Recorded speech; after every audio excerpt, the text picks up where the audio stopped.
অহংকার করা যাবে না। কি যাবে না? আল্লাহ পাক সব পছন্দ করলে অহংকার পছন্দ করবেন না।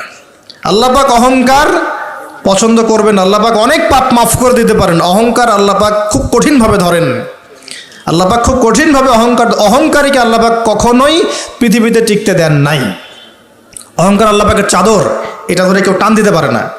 তো মনের মধ্যে যদি অহংকার থাকে, কোশ্চিন কালেও ডিগ্রি সার্টিফিকেট অর্জন করেও আল্লাহর নূর পাওয়া যাবে। আপনি খিদির হতে পারবেন না, সিচুয়েশন বুঝতেও পারবেন না, সলিউশনও বের করতে পারবেন না। একজন সত্তার কথা বলে দেই, আমি আলোচনা গুটিয়ে নিচ্ছি আস্তে আস্তে ইনশাল্লাহ। একজন সত্তার কথা বলি, ইবলিস নাম আছে, মনে আছে? ইবলিস, সে কি আল্লাহর একজন আবেদ ছিল না? ইবাদত করে নাই? তার জ্ঞান ছিল না? প্রচণ্ড জ্ঞানী ছিল, আল্লাহ পাকের প্রচুর ইবাদত করেছে। কেন জাহান্নামী হলো? কি কারণে জাহান্নামী হলো? দেখেন, সে আল্লাহ পাকের আদেশকে লঙ্ঘন করেছে, সেজদা করে নাই, এই তো। আদম আলাইহিস সালামও তো গাছের কাছে চলে গিয়েছেন, তাহলে আদম আলাইহিস সালামও তো গাছের কাছে গিয়েছেন, আল্লাহ পাকের হুকুমটা লঙ্ঘন হয়ে গেল না? ইবলিসও তো লঙ্ঘন করেছে, তাহলে উভয়ের মাঝে কি পার্থক্য? পার্থক্যটা হচ্ছে আদম আলাইহিস সালাম ভুল করে তওবা করে ফিরে এসেছেন, অহংকার করেন নাই, করেছেন? পক্ষান্তরে ইবলিস ভুল করেও তার উপর অটল থেকেছে। সে বলেছে, খলাকতানি মিন নার ওয়া খলাকতাহু মিন তিন। আল্লাহ, আপনি যে আমাকে বলছেন আদমকে সেজদা করতে, আপনি ভুল, আমি সঠিক। নাউজুবিল্লাহ। এই যে আবা ওয়াস্তাকবার, সে উদ্ধত হলো এবং অহংকার প্রদর্শন করলো, এই একটা কারণেই আল্লাহ পাক কি করেছেন?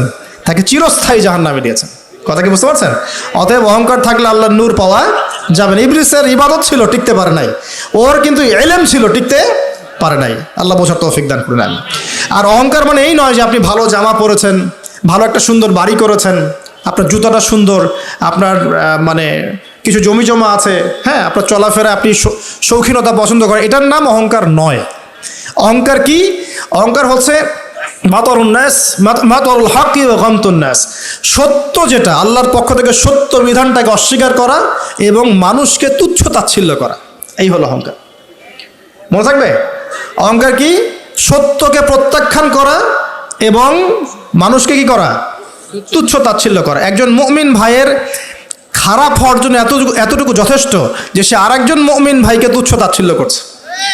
এখন এই সোশ্যাল মিডিয়াতে এটা হয় না? সোশ্যাল মিডিয়া মানেই হচ্ছে যাকে পাও ধুয়ে দাও একদম, মানে এর মধ্য দিয়ে দিনের কি যে খেদমত করতেছে আল্লাহ ভালো জানে। অথচ আপনি তারে বসায় দেন এসব চেয়ারে, দেখেন কয়টা লাইন বলতে পারে এখানে বসে, দুটা হাদিস মুখস্থ করতে দেন, 40টা আয়াত মুখস্থ করতে দেন, দিনের জন্য একটা বই লিখতে দেন। মানে এখন দেখবেন এমন একটা যুগ চলছে, যারা কাজ করে ওরা বেশি সমালোচনার শিকার হয়, যে কাজ করে না ওর কোনো সমালোচনাই নাই। অন্তরটা পবিত্র হবে ইনশাআল্লাহ আজ্জা ওয়া জাল। হিংসা করা যাবে না, আল্লাহ নূর পেতে হলে অহংকার করা যাবে না।